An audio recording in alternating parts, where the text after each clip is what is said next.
서로 인사합시다. 오늘 좀 밝게 인사했으면 좋겠는데요. 우리 주님 축복 많이 받으세요. 라고 인사하도록 하겠습니다. 시작. 예, 주님 축복 많이 받으세요. 많이 받으세요. 예.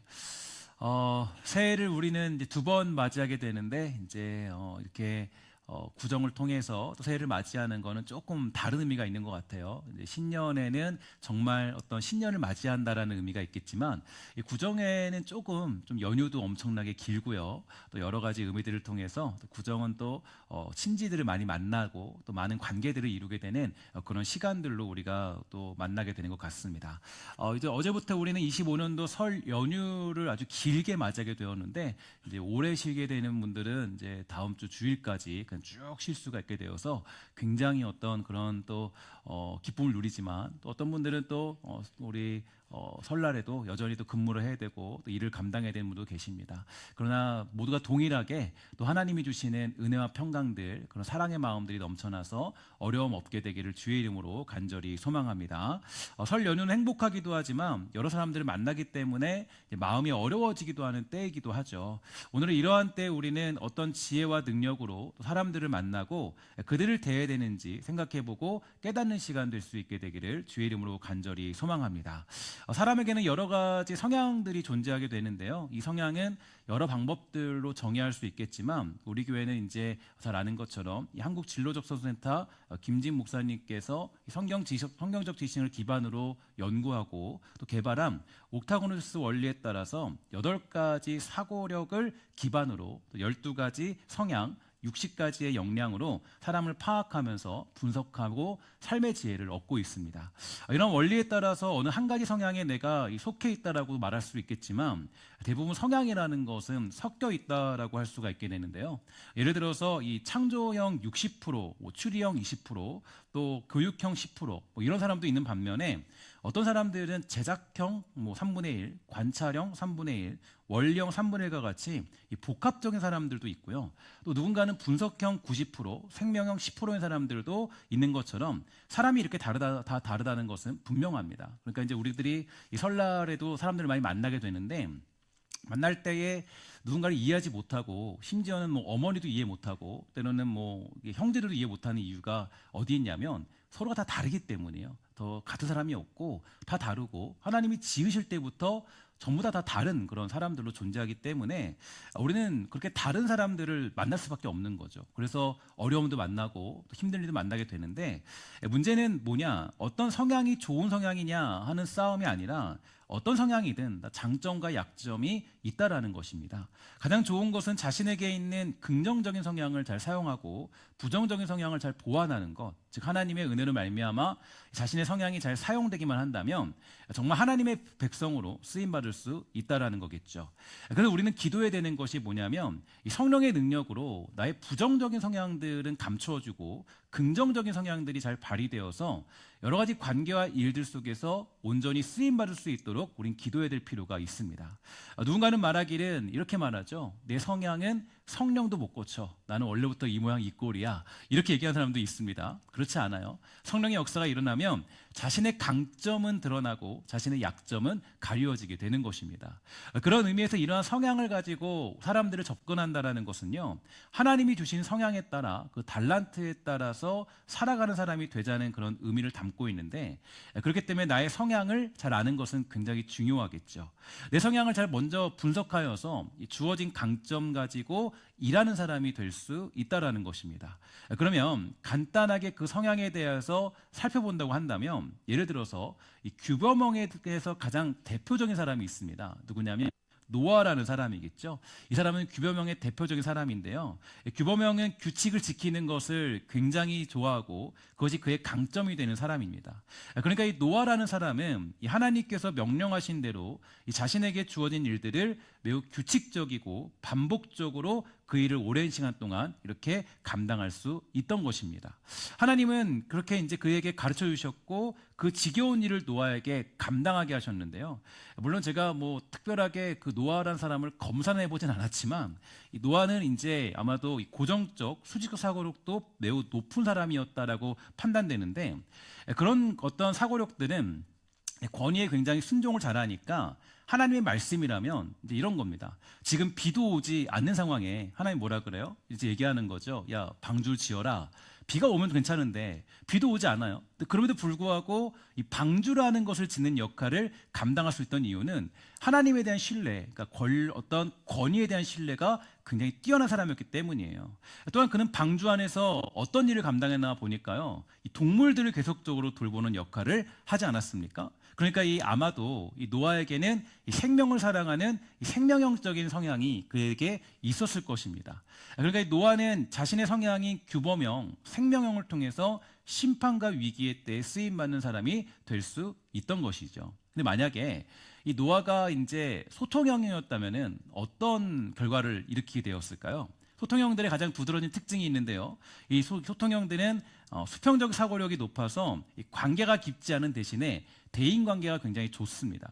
그리고 이 수직적 사고력이 높지 않은 경우가 크기 때문에 아마도 이 하나님이 사람들과 떨어져서 이 방주를 지으라고 명령했는데 그렇게 오랜 시간 동안 혼자 묵묵하게 그 규칙적인 일을 감당하다가는 그냥 포기하고 죽어버렸겠죠. 그래서 이제 더군다나 만약에 이 사람에게 창조형 같은 성향까지 있었다면 아마도 하나님이 가르쳐 주신 대로 하지 않고 새로운 아이디어로 일을 처리하려다 보니까 이 방주를 짓는데 문제가 생겨버렸을지도 모르겠습니다. 만약에 이 사람에게 생명형이 없고 추리형 같은 성향이 있었다면 동물을 묵묵히 키우는 일을 감당하기보다는 하나님이 왜 나에게 이 동물을 맡기시고 이런 똥이나 치우라고 했는지, 정말 나를 구원하려고 하시는지 의심을 하면서 인생을 보낼지도 모르겠죠. 그러니까 하나님은요, 가장 적절한 때에 규범형, 생명형, 그리고 아마도 방주를 지었으니까 이 제작형 같은 성향도 가지고 있는 이 노아를 준비하셨고, 그러한 노아가 방주를 준비함으로써 이 주어진 위기와 심판을 잘 돌파할 수 있도록 주님은 그렇게 준비하신 것을 알 수가 있게 됩니다. 그러면 여러분, 한 가지 또 대표적인 성향이 있는데 소통형이라는 성향이 있죠. 소통형의 대표적인 성경적 인물은 누구라고 생각하십니까? 바로 여러 인물들을 떠올릴 수 있겠지만 바로 아마도 이 바나바라는 사람을 떠올릴 수 있겠죠. 이 바나바는 유일하게 굉장히 무서워 보이던 사도 바울을 잘 맞이하던 사람이 바나바였습니다. 그는 확실히 열려있는 사람으로서 이 적대감을 가지고 있지 않았는데요. 이 성경은 분명히 말하길 이 바울을 모두가 다 멀리했지만 유일하게 바나바만이 그를 하나의 공동체로 돌아오게 만들었다는 통로라고 밝혀지고 있습니다. 그러나 소통형의 성향이 없었다면 어쩌면 바울은 이 복음 사역을 영원히 감당하지 못하고 그저 역사의 뒤편으로 사라졌을지도 모르겠습니다. 또한 이 바나바는 소통형일 뿐만 아니라 이 대인관계 해결 능력도 가지고 있으니까 이 관계적인 문제를 해결하는 역할까지도 감당할 수 있던 사람이 바로 바나바였죠. 요즘 여러분들이 보고 있는 여호수아는 어떤 사람일까요? 한번 맞춰보시죠. 어떤 사람일까요? 이 사람은 진취형의 사람이라고 얘기할 수 있습니다. 그러니까 진취형의 특징은 어떤 일을 하더라도 그 일을 아주 이 스케일 있게 아주 잘 감당하는 그런 사람이지 않습니까? 그러니까 어떤 일이 있으면요, 그 일을 완성하고 또 그 목적을 이루는 능력을 가진 사람이 진취형의 사람이에요. 그러니까 하나님은 여호수아가 이 땅을 정복하는 자리에 있도록 만들었습니다. 물론 그가 땅을 정복하라는 하나님의 명령에 때로는 두려워하기도 해서 이 추리형의 성향도 가지고 있었지만 그러한 추리 성향 때문에 아마도 그는 더욱더 확답을 얻었고 늘 말씀을 묵상하면서 답을 찾고 살아가는 인생으로 쓰임받게 된 것입니다. 저런 사람들은 여러 가지 성향들을 가지고 있어요. 그러니까 여러분들도 다 다르고요. 우리 모두 다 다릅니다. 그러니까 이제 지금 저도 다르고 여러분도 다르고 모두 다 다른 거예요. 근데 우리가 같은 것들을 강요하는 건 굉장히 어렵다는 거죠. 그러니까 내가 같은 걸 기대하는 거는 그 사람에 대한 실망감만 높아지고 또 그 사람들에 대한 기대감만 사라지고 같은 것들을 모든 것들을 요구할 수 없다라는 것입니다. 근데 중요한 건 뭐냐? 여러 가지 성향들을 가지고 있지만 모두가 다 다른 성향이지만 중요한 건 하나님은 그 모든 성향을 긍정적으로 사용하셨다는 것이 중요한데요. 다만 때로는 주님이 주신 달란트로 주신 성향들이 나의 죄성으로 인하여서 부정적으로 나타나서 문제를 일으키기도 한다라는 것입니다. 예를 들어서 가룟 유다라는 사람이 있지 않습니까? 가룟 유다는 과연 어떤 유형일까요? 가룟 유다는 이제 중요한 게 실용형의 사람이라고 얘기할 수 있는데요. 이 실용형의 사람은 이제 이제 능력이 매우 뛰어나다라고 얘기할 수 있죠. 그래서 자기의 실과 득을 매우 잘 따지는 능력을 가지고 있습니다. 가룟 유다가 만약에 이 실용형을 잘 사용해서 예수님의 구원의 능력이 얼마나 효율적이고 얼마나 대단하고 얼마나 위대한 것인가를 깨닫게 되었다면 그는 끝까지 쓰임받을 수 있는 그런 인물이 될 수 있었겠지만 그의 성향은 굉장히 부정적으로 사용되게 되었습니다. 결국에 그는 그 실용적인 능력으로 생각해 보니까 예수님의 고난의 사역이 큰 의미가 없다라고 판단하게 된 것이죠. 돈도 되지 않고 이득도 없으니까요. 예수님이 십자가를 지시는 것보다 왕이 되는 편이 더 낫다라고 판단되어서 결국에 그 의미 없는 길을 떠나 예수님을 팔아 넘긴 것입니다. 그의 성향은 부정적으로 사용되었고 결국에 문제를 만들어 낸 것이죠. 또 야곱은 어떨까요? 야곱 역시 이제 능력이 매우 뛰어난 인물입니다. 그는 모든 것들을 실과 득으로 보는 사람이었고 그 실용적인 능력에 따라서 거짓말도 서슴지 않던 사람이 야곱이었습니다. 그래서 아버지를 속이고 삼촌을 속이고 도망가다가 하나님에게 잡혀 쓰임받던 인물이 되고 말았습니다. 사실 야곱은 분석적인 능력도 좀 가지고 있던 것 같은데요. 거기다가 이 소통형적인 능력도 있어요. 성향 모두가 이 부정적으로 사용되는 경향이 많았다라는 거죠. 그러다 보니까 결국 하나님은 그의 환도뼈를 부러뜨린 후에 사용될 수밖에 없는 그런 상황을 만들어 내신 것입니다. 또 여러분 잘 알고 있는 사도 바울도 보면요, 이 사도 바울은 완벽한 분석형과 원리형의 사람이라고 얘기할 수 있어요. 그는 모든 것을 분석하는 힘을 가지고 있었죠. 그는 원리를 중요시 여깁니다. 그러니까 모든 면에서 신학적인 원리를 제시한 사람이에요. 근데 예수를 믿기 전에 그는 과연 어떤 사람이었습니까? 자신이 아는 지식이 최고였어요. 그는 원리를 따르지 않으면 다 잡아 죽여도 괜찮다고 생각할 정도의 사람이었습니다. 내가 생각하는 것이 맞다고 생각하니까 남들은 다 틀린 것이 되었고 그런 사람은 죽여도 된다라고 생각하게 된 것입니다. 더군다나 사도 바울은 생명형의 성향도 있던 것으로 보이는데 특별히 사랑을 말하고 늘 긍휼히 여기며 불쌍히 여겨야 된다라고 말하지 않습니까? 그러나 이러한 생명형의 사람들은 냉정할 때는요 정말 냉정하다는 특징도 가지고 있어요. 그래서 의사 같은 사람들을 보면요 아무리 생명을 사랑한다 할지라도 그냥 잘라버리는 것을 볼 수가 있게 되는 것입니다. 이처럼 사람들은 정말로 여러 가지 성향의 사람들이 존재합니다. 그 성향은 같지 않으며 다르고 경우의 수를 따져보면 옥타고노시스 검사에서는 약 6조 이상의 조합들이 나온다고 할 정도로 사람은 다 다를 수밖에 없는 것이 분명해요. 중요한 것은 이 성향들이 늘 긍정적으로 사용될 수는 없다라는 거죠. 부정적으로 사용되기도 하기 때문에 우리가 사람들을 만나면 놀라고 이해할 수밖에 없는 것입니다. 야, 이런 모습이 있구나. 깜짝 놀랐네. 아니 왜 내 말을 이해 못하는 거야? 왜 내 생각을 이해 못하는 거야? 아, 저 사람 왜 저렇게 얘기하지? 그럴까? 그러므로 중요한 것이 있다면 우리는 예수를 만난 사람이 되어야 되는 거예요. 예수를 만나서 성령 충만해지면 우리의 성향은 바르게 사용됩니다. 예를 들어서 베드로는요 성향상으로 보면 운동형의 사람이었습니다. 그는 낙천성을 가지고 있고 운동 감각도 있고 활동력도 있는 사람입니다. 그래서인지 누군가는 베드로를 갈릴리 호수와 같은 사람이라고 말하기도 하는데 갈릴리 호수는 보통 때는 편안하죠. 잔잔합니다. 근데 어느 순간인가 바람이 불고 폭풍우가 밀어닥치면 호수인에도 불구하고 바다같이 파도가 치고 베드로를 침몰시키는 호수라고 얘기해요. 그래서 갈릴리 호수하고 베드로의 성향하고는 비슷하다라고 말하는 것입니다. 쉽게 말해서 그는 종잡을 수 없는 성격인데 주님이 조용하라고 하면 떠들고 깨어있으라면 혼자 잠만 자고 용감하라고 하면 비겁해지고 천방지축인 사람이었죠. 가만히 있어라고 하면요 칼을 빼들고 내리치는 사람이었습니다. 목이나 치면 말도 안 해. 귀나 자르고 천방지축 잡을 수 없는 종잡을 수 없는 사람이 바로 운동형의 사람이에요. 그런데 이런 사람이 누굴 만나니까 예수님을 만나게 되었어요. 그래서 변화됩니다.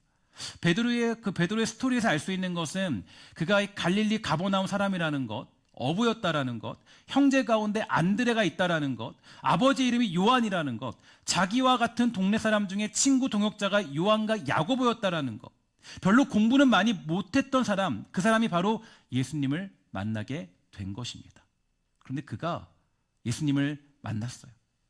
예수님 베드로를 처음 만났을 때 이렇게 얘기합니다. 내가 요한의 아들 시몬이니 장차 게바가 되겠다. 저는 이 말에 굉장히 큰 의미가 있다라고 생각합니다. 베드로를 보는 순간 예수님께서는 베드로의 과거를 다 알고 있었고 그의 성향과 그의 모습을 완벽하게 알고 계셨습니다. 그래서 요한의 아들 시몬아 라고 말씀하신 것은 결국에 너의 삶을 안다라는 것을 의미하는 거예요. 마찬가지로 우리 주님께서는 저와 여러분의 성향과 역량과 그 모든 능력을 다 잘 알고 계십니다.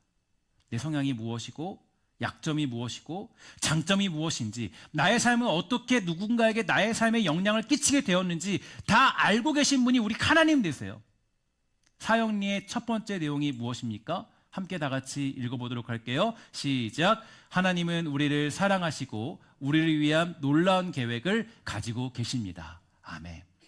각자 다 다르지만, 다 다른 성향이지만, 전부 다 다른 모습을 가지고 있지만, 다 똑같지 않지만 중요한 게 뭐냐면 그 모든 성향대로 하나님의 계획과 놀라운 뜻을 가지고 있다라는 거예요. 모두가 다 똑같을 수 없습니다. 다 똑같은 모습일 수 없어요. 다 규범형일 수 없어요. 다 생명형일 수 없어요. 다 모든 사람들이 다 진취형이거나 다 그럴 수 없어요. 누군가는 아주 규칙적으로 뭔가를 지키는 걸 좋아하지만 누군가는요 아주 급작스럽게 어떤 일들을 감당하는 걸 좋아해요. 다 다르다고. 베드로뿐만이 아닙니다. 성경의 많은 인물들이 그랬어요. 하나님께서 계획하시고 준비하시고 우리의 삶을 예정해 놓으셨습니다. 중요한 것은 우리가 예수님을 만났을 때 그 모든 변화의 역사가 일어난다라는 거예요. 예수님을 만나게 되면 우리의 성향이 긍정적으로 변화되어서 하나님을 찬양하며 영광 돌리는 인생이 될 것이지만, 예수님을 만나지 않으면 우리의 성향들의 부정적인 모습들이 누군가를 괴롭게 만들고요, 사회에 문제를 일으키게 되는 것입니다. 그런 면에서 예수님을 만난 우리들은 달라야 돼요. 우리는 사람을 이해하고 품을 줄 알아야 됩니다. 따라합시다. 사람을 이해하고 품을 줄 알아야 된다. 우리는 그런 넉넉함이 있어야 돼요. 상대방의 성향을 존중할 줄 알아야 돼요. 야, 저 사람 나랑 다르니까 저는 문제 있어. 야, 왜 내 말과 다르지? 왜 나랑 다르지? 내 생각과 왜 다른 거야? 정죄해서는 안 되는 거예요. 누군가 그럽니다. 제가 이제 보통 추석이나 설날 때는 종종 이런 설교를 하는데요. 이유가 있어요. 왜냐하면 가장 많이 싸우는 날이 언제냐? 기뻐야 될 설날이라고 하더라고요. 가장 많이 다툼하는 날이 기쁘고 행복해야 될 추석이라고 그러더라고요. 아, 왜 그럴까? 이유가 뭘까?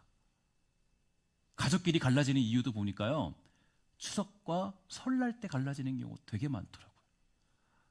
함께 모여서 기뻐해야 되고 즐거워야 되고, 아, 우리 형제 만나면, 자매 만나면 너무 행복해야 되는데 자매를 이해 못해요. 형제를 이해 못해요. 부모님을 이해 못해요. 서로 그렇게 싸움이 일어나고 다툼이 일어나는 이유는 어디 있을까요? 친척끼리 싸우는 이유는 어디 있을까요? 그 이유는 뭐냐? 바로 상대방을 존중하지 못하기 때문입니다. 예를 들어서 성향 중에 제작형의 성향이 있거든요. 제작형의 성향을 가진 사람들은 만두를 만들려고 하면 기계처럼 잘 만듭니다. 착착착착착 이렇게 탁탁탁 만드는 거예요. 아, 만두 탁탁탁탁. 아, 손재주 좋으니까. 근데 다른 성향의 사람들은 고만고만하죠. 그죠? 첫째 며느리는 제작형이에요. 만두를 잘 만듭니다. 탁탁탁 만들어요. 둘째 며느리는 어때요? 그런 능력이 좀 부족해서 좀 못 만들 수 있는 거 아니겠습니까? 근데 우리 이해 못하죠. 야, 너는 첫째 며느리 이렇게 잘 만드는데 너는 만두가 이게 뭐냐? 야, 너 이거 보니까 딸이 안 예쁘겠다. 그죠? 뭐 만두 잘 만들어야 뭐 딸이 이쁘고 뭐 그런 거 있잖아요. 뭐, 그죠? 야, 만두 못 만드니까 너는 딸이 안 예쁘겠는데. 근데 보면요, 이제 사람들 가운데도 소통형의 사람들이 있어요. 이 사람들은 시어머니랑 아주 친해요. 뭐 친척들하고 다 친해요. 말도 잘하고. 그냥 뭐 친척, 갑자기 처음 만난 친척인데 갑자기 이 사람하고 갑자기 막 대화를 너무 잘하는 거예요. 그러니까 처음 봤는데 저기 뭐 8촌, 뭐 16촌 막 멀어지는데. 소통형이니까 그냥 상관이 없어요. 어제 만난 것처럼 그냥 뭐 어머니 갑자기 안 봤는데도 뭐 형수님 막. 근데 뭐예요? 우리가 잘 알고 있는 뭐 원리형 이런 사람들은요, 그 말이 안 나와요. 고민해봐야 돼요. 이 사람에게 내가 지금 형수님이라고 해도 되나? 나한테 지금 이거 지금 나한테 지금 뭐 하는 거지? 한 달 정도 고민해봐야 이 사람에게 형수님이라는 얘기 나오는 거예요. 근데 우리는 생각하죠. 야, 저기 둘째 며느리는 그렇게 우리 친척에게 잘하는데 너는 왜 그거밖에 안 되니?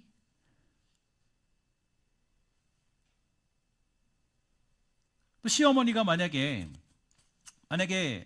봉사형의 어머니면요, 아마 며느리를 위해 희생하는 게 어렵지 않을 겁니다. 가면 밥 다 해주고 다 먹이고 막 다 준비해주고 막 아우 그래도 행복해.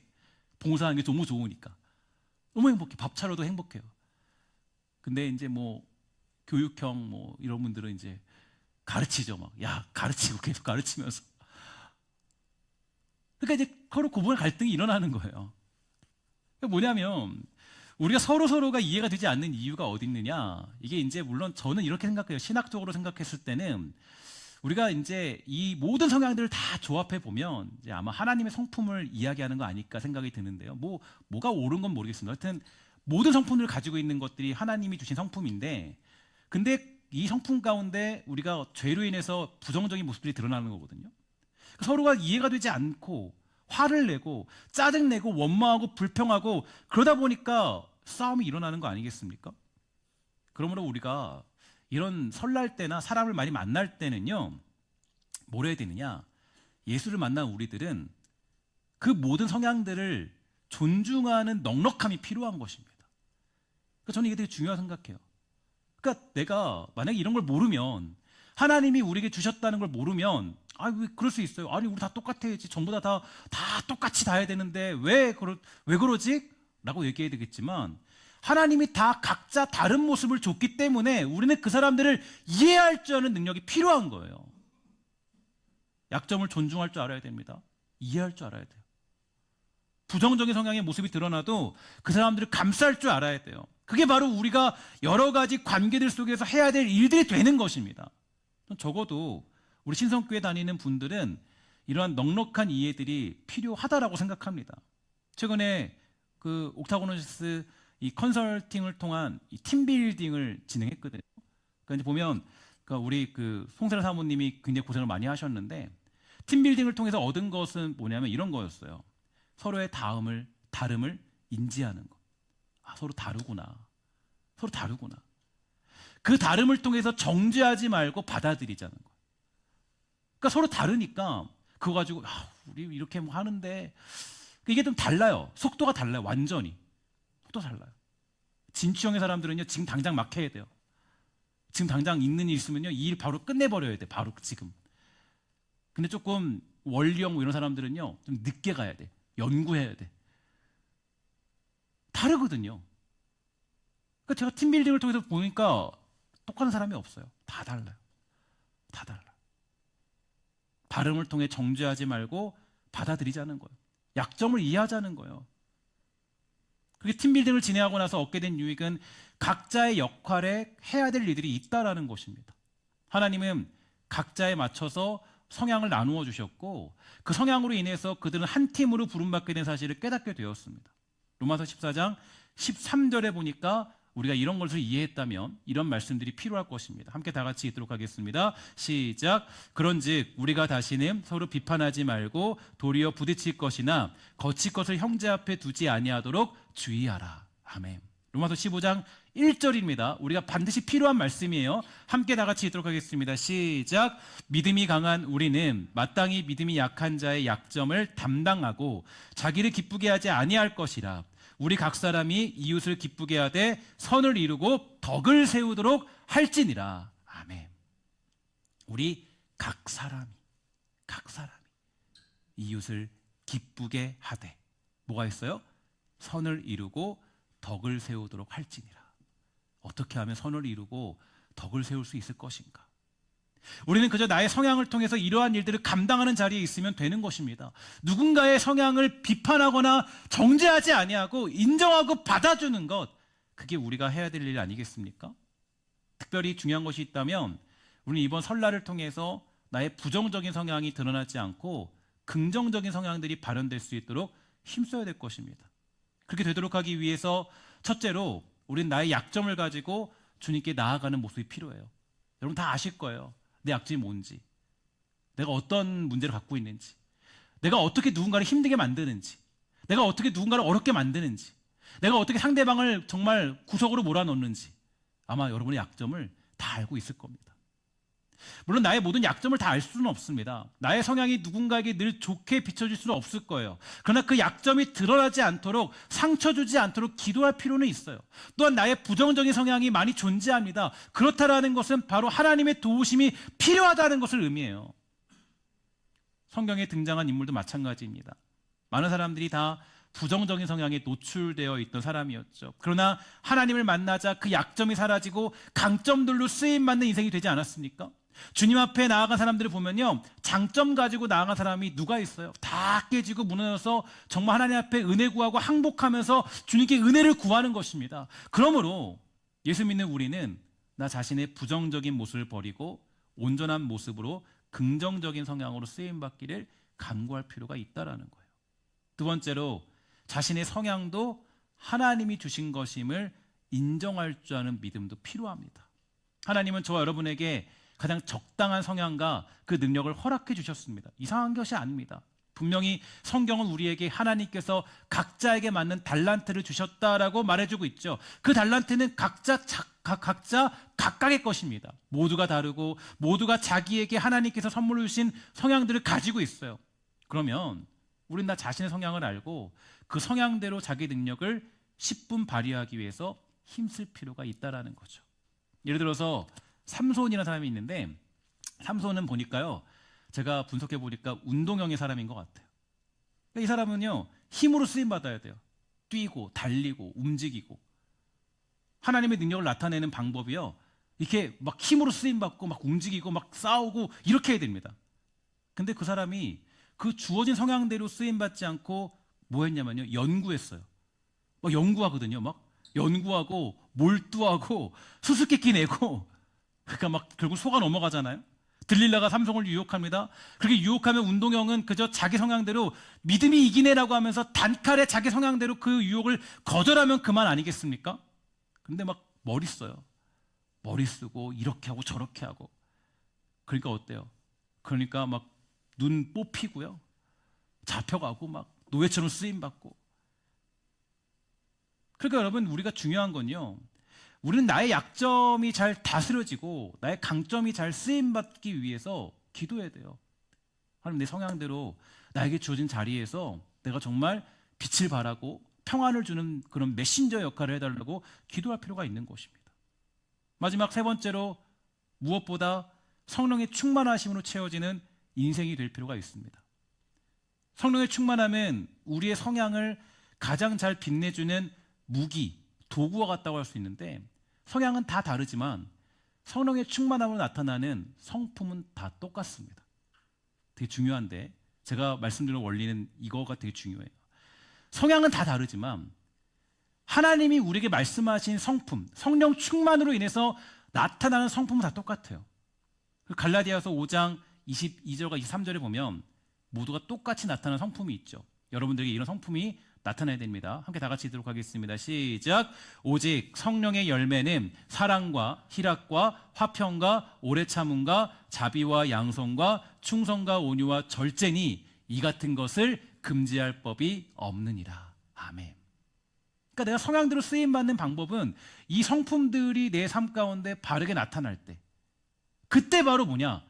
바로 내 성향대로 쓰임받을 수 있는 축복들을 누릴 수 있는 것입니다. 그러니까 이것은 성향이 아니라 이 성령 충만으로 일어나는 공통적인 성품이 되는데요, 이러한 성품들로 말미암아 우리의 성향은 더욱 강하게 빛나게 되는 것입니다.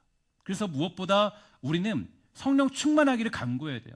그래야 여러분들이 만나는 여러 관계들 속에서 빛을 발하고 평안을 주고 그 사람들을 이해하고 넉넉하게 그 사람들을 품을 수 있는 놀라운 은혜를 경험할 수 있는 것입니다.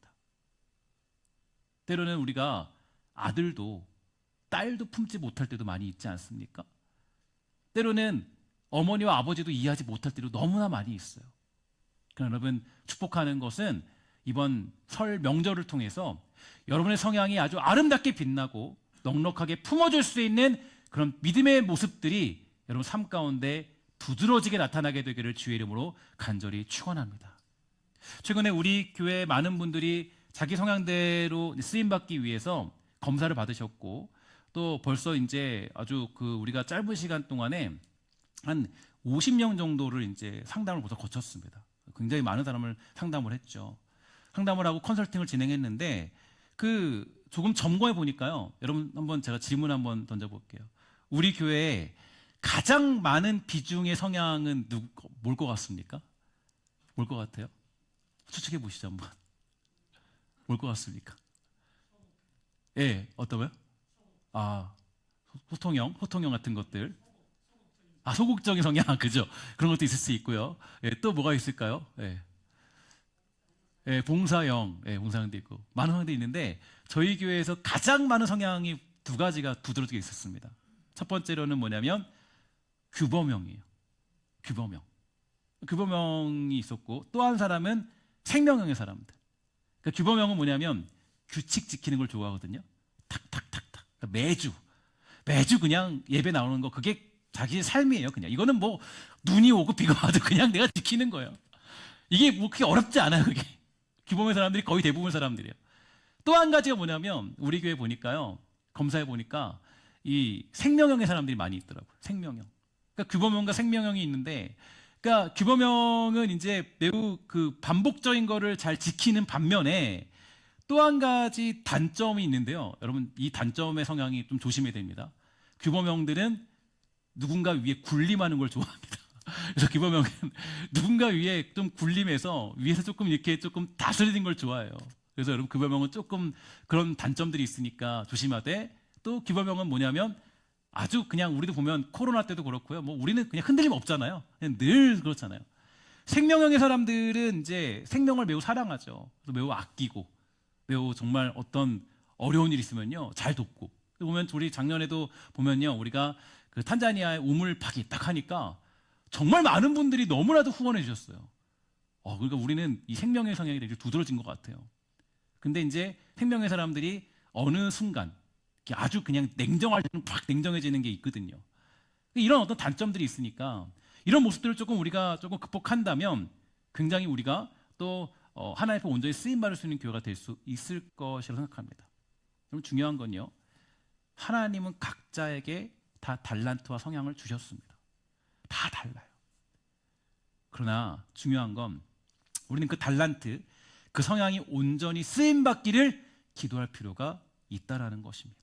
자기 능력을 잃어버리고 상실했던 삼손은 눈이 멀고 붙잡혀 소처럼 일할 뿐이었지만 결국 하나님 앞에 자기 능력들을 쓰임받기를 간구하니까 블레셋의 궁전을 무너뜨리는 능력을 발휘하게 된 것입니다. 이처럼 하나님이 주신 그 능력대로 쓰임받기를 간절히 구하는 것은 굉장히 중요한 일이 되는 것이죠. 오늘 우리 교회와 성도들이 하나님이 주신 달란트와 성향대로 온전히 쓰임받는 역사와 놀라운 일들이 여러분의 가정과 여러분 삶 가운데, 인생 가운데 나타날 수 있게 되기를 주의 이름으로 간절히 축원합니다. 아울러 이번 설 연휴 동안에 여러분 오늘 이 설교를 들었다면 서로의 성향을 좀 존중해 주세요. 어머니의 성향을 존중해 주시고요, 아버지의 성향을 존중해 주시고, 사랑하는 또 우리 형제들의 성향을 존중해 주세요. 또 여러분들의 정말 어떤 뭐 친척들을 만난 사람들 아니면 외지인들을 만날 때 그때 그들의 모습을 이해할 수 없어, 저 사람 왜 저 모양이야 라고 얘기하지 마시고 뭘 하셔야 되냐, 저 사람도 하나님의 성향대로 쓰임받는 사람이지. 다만 그들에게 뭐가 있어요? 부정적인 모습들이 때로는 있어요. 그 모습들이 드러나서 내 마음을 힘들게 하는 것 뿐이니까 거기에 너무 흔들리지 마십시오. 중요한 것은 바로 예수님은 나를 이해하고 받아주셨다는 것입니다. 예수님은 우리의 부정적인 모습까지도 아시고 사랑해 주셨어요. 심지어는 그 부정적인 모습을 통하여서 합력하여서 선을 이루신 분이 바로 우리 하나님 되십니다. 우리들도 마찬가지예요. 예수 믿는 자로서 우리들도 예수님 가신 길을 걸어야 됩니다. 실천해야 돼요. 한 번 더 참으십시오. 한 번 더 이해하십시오. 한 번 더 받아들여야 됩니다. 더군다나 우리는 우리의 서로의 성향이 너무나 다르고 또 다르다는 것을 너무나 명확하게 아는 사람들 아니겠습니까?